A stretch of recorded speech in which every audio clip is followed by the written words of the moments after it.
Hey, peace, love, and blessings, everybody out there throughout the four corners of the earth. And I pray that you're all having a blessed evening, afternoon, wherever you are on the face of this earth. And, just basically thinking about everything that I've been studying for the past couple months regarding this little season eschatology.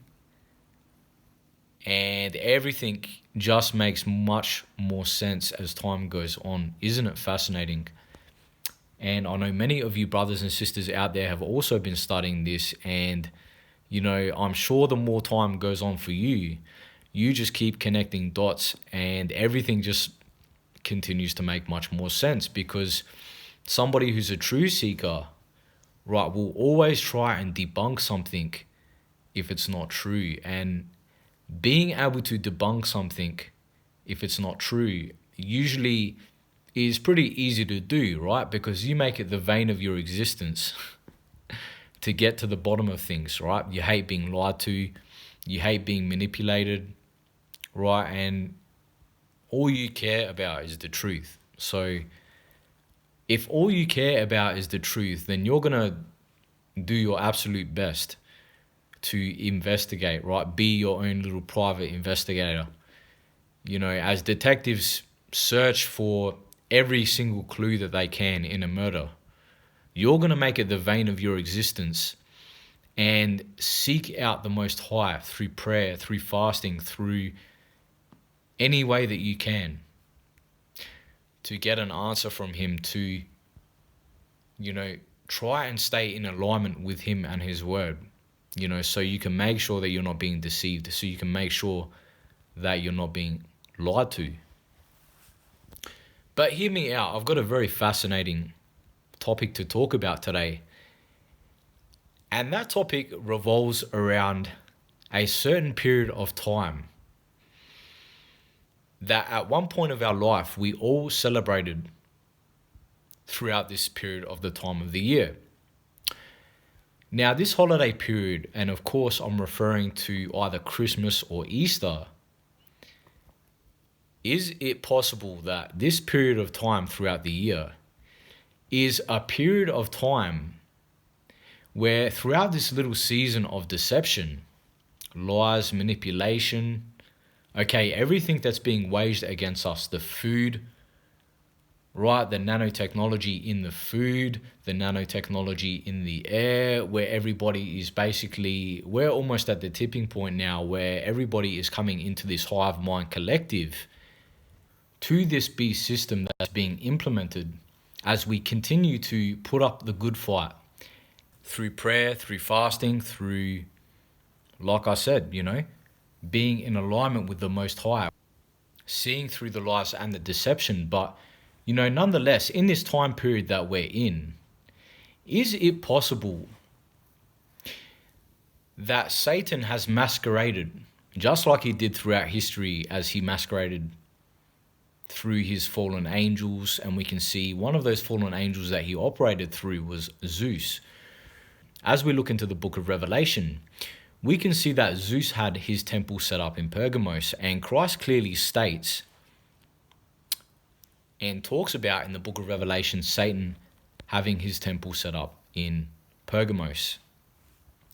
But nonetheless, thousands of years later, as we, take a long leap forward throughout history, is it possible that Satan is actually still masquerading as an angel of light on this earth, but he's doing it in the most subtle way that people are actually still paying homage to him right now and not even knowing it? Well, brothers and sisters, if you haven't worked out by now, the season I'm referring to is the season to be jolly. And of course, I'm talking about Christmas. And Satan, if we study the occult, we know that Satan loves to operate through anagrams. And if we take a close look at Santa Claus, we actually see that word Santa can be used as an anagram for Satan. That's right, Satan Claus. And 'tis the season to be jolly. 'Tis the season, right? Think about it. when people get all jolly and happy around this time of the year, and, I'll put my hand up and I'm guilty for, just as most of you out there, unless you've grown up not celebrating, but I know personally everybody out there, most people would have grown up celebrating Christmas, Easter. So it's just a common tradition for most people. But, me personally, I stopped celebrating years ago. I come to the realization that, these holidays, we need to stay set apart on these holidays because, the Most High has given as a statute throughout generations, just like it says in the Old Testament. He's given us his own set of holidays, and of course I'm referring to Passover, the Feast of Tabernacles, the day of rest every single week, and of course I'm referring to the Shabbat, the Sabbath. He's given us his rest days and he's given us his feast days where we can celebrate with one another and have, fellowship, have that time to celebrate. And of course, Satan, the great replicator, just comes along and steals and replicates every single thing from the Most High. I read the Bible a lot. This is crazy. We celebrate holidays, and you know what I just found out to us recently? There's so many holidays we celebrate here in this country that have nothing to do with the Bible at all. Real famous holidays, like Christmas. Christmas has nothing, it's not in the Bible. The birth of Jesus is in the Bible, but not Christmas. The tree isn't in the Bible, gifts, that's not in, it's nowhere it says celebrate my birthday, it says Jesus. It's just, it's a pagan holiday that the Romans invented that we just do. But everywhere you go, I'm telling you, I've seen this so many times. You see a big nativity scene, and there's baby Jesus, the manger, sheep, shepherd, wise men, Mary, Joseph, Santa Claus right in the middle. Like, who's that? Mary's Lamaze coach? Santa Claus has nothing to do with anything. Neither does the Easter Bunny. Easter is another pagan holiday that's not in the Bible. Every Easter, you don't hear anything about Jesus on the cross. All you hear is about the Easter Bunny. Easter Bunny this, Easter Bunny that. Why is the Christian religion the only one in the world that needs a mascot to sell their stuff? You don't see Jewish people out celebrating with the Passover kangaroo.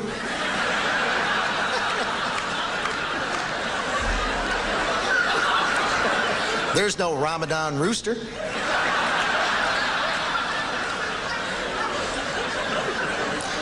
Halloween's another big holiday, satanic holiday. Nobody's bothered by that for some reason.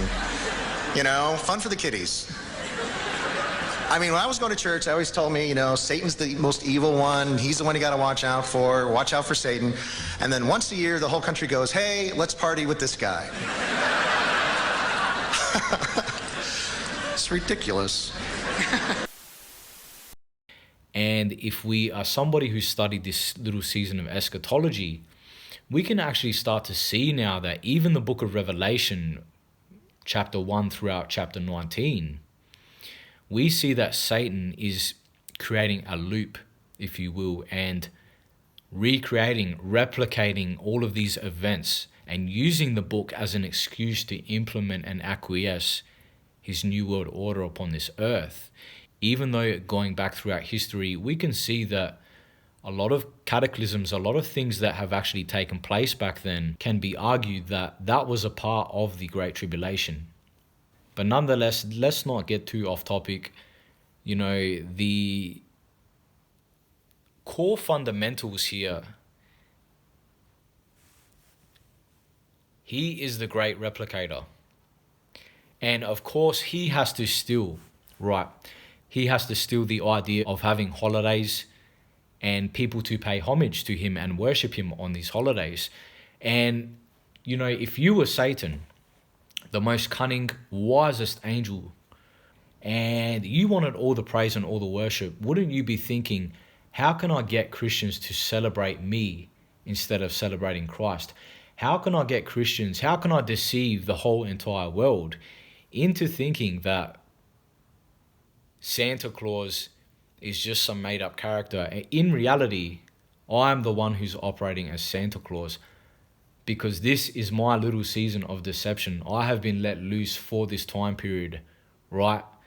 I've been let loose, and the whole world, I want them to pay homage to me, because if he outright just said, right, I want the whole world to worship me, I am Satan,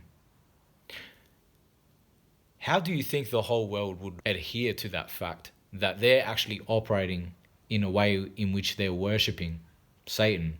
Not a lot of people would like that. However, a lot of people have been deceived into thinking that this period and time of the year is a time that we are to celebrate the birth of Christ. In reality, we understand anybody who's, studied the occult.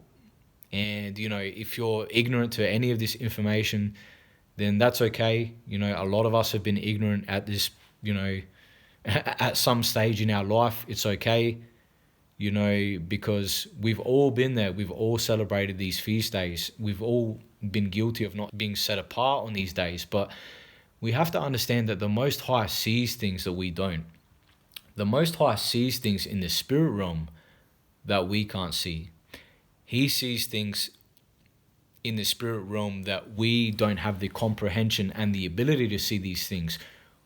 The frequencies that are being implemented throughout the world on these specific days, the witchcraft that takes place on these specific days, what happens in the spirit realm when you're not set apart on these days, right? We understand that Satan operates in a way where he wants our praise and worship. And it's basically up to us whether we choose to give it to him or not. And, what's one of the things that people love to say to each other during this time, right? Season's greetings. 'Tis the season to be jolly. And I'm not going to sit here and pretend like I can sing that, right? But you catch my drift. Right? And how about, let's try and visualize, because we've all seen this, right? Shh. Putting the finger over his mouth and telling all of the children to be quiet, telling everybody to, shush. What if he's actually saying, and let's visualize, Santa Claus being Satan, but shush, don't tell that we're actually in my little season right now. Something to think about. And, it's a fascinating question to ask. What if Satan has given each and every one of us a time period over this Gregorian calendar of 365 days, so they tell us, that during this period of time, throughout this 365 days, you will worship me during this little season. And this little season, I will give you a certain period of time over this year to worship me, to pay homage to me. And some people will think that, this is just utter nonsense and absolutely crazy, right? Well, is it so crazy to take a look back through history, and we see that Satan has had his temple set up in Pergamos, and we know that Zeus was actually Satan.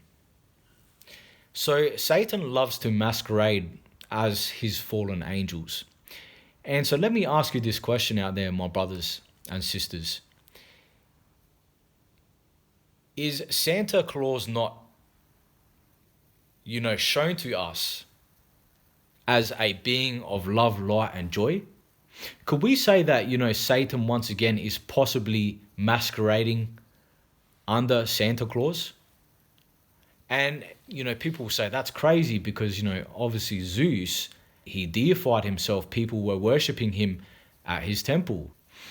However, is not the tree, right, the Christmas tree, something that's been set up to pay homage to Santa Claus, where over this specific season throughout the year, people unknowingly worship Santa Claus because they're setting up this tree in their home and they're paying homage to Santa Claus. Something to think about. And on that note, I'm going to leave you with that thought, but let's uphold each other in this time of deception that we're in. And like I said, thank you to all of the brothers and sisters out there who are talking about this topic. Let's endure until the end and support one another. All right, much love and God bless.